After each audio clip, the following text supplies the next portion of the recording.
సాయి కృష్ణ పైన 2 non bailable warrants ఉన్నాయని NBW అంటారు. కోర్టు పరిభాషలో నాన్ బెయిలబుల్ వారెంట్ అంటే ఏదైనా ఒక కేసులో ఉన్నప్పుడు మన కోర్టుకు హాజరు కాకపోతే పదే హాజరు కాకపోతే కోర్టు వారిచ్చే వారెంట్ ఏమని, ఫలానా కేసులో ఇతను ముద్దాయి కోర్టుకు హాజరు కావడం లేదు, క్రమశిక్షణ రాహిత్యము, ఇతన్ని తీసుకొచ్చి నా ముందర కోర్టులో హాజరుపరచండి అని ఇచ్చేదాన్ని నాన్ బెయిలబుల్ వారెంట్.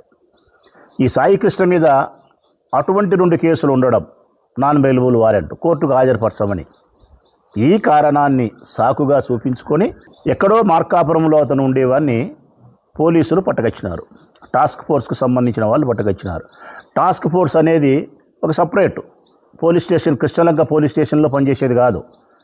అది Vijayawada city commissioner of police ఆధ్వర్యంలో పనిచేస్తుంది, ఆయన ఆధీనంలో పనిచేస్తుంది.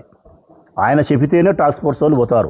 టాస్క్ ఫోర్స్ పోలీసు వాళ్ళు మార్కాపురానికి పోయి పట్టుకొచ్చినారు. పట్టుకొచ్చి కృష్ణలంక పోలీస్ స్టేషన్లో అప్పచెప్పినారంట.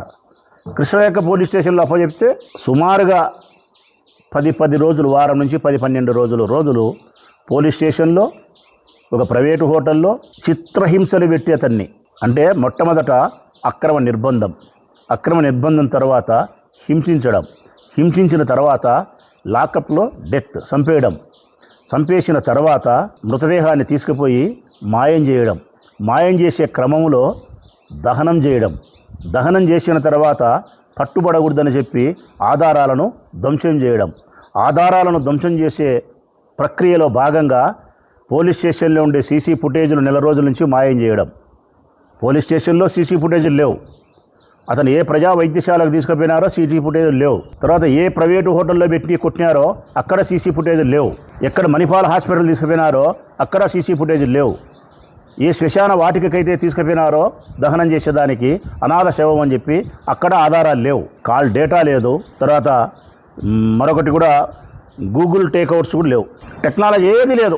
ఇవన్నీ సర్వమాయమైపోయినాయి. దీని తర్వాత జరిగినది వాళ్ళ తల్లి ఆక్రందన. నా కొడుకు కనిపించలే, నా కొడుకు స్టేషన్లో ఉన్నాడు, నా కొడుకును మీరు నిర్బంధించి కొడుతున్నారు, నేను చూస్తాను అని కట్టేసినారని చెప్పి ఆమె పోలీస్ స్టేషన్ చుట్టూ తిరుగుతుంది ఈ కార్యక్రమం జరిగేటప్పుడు.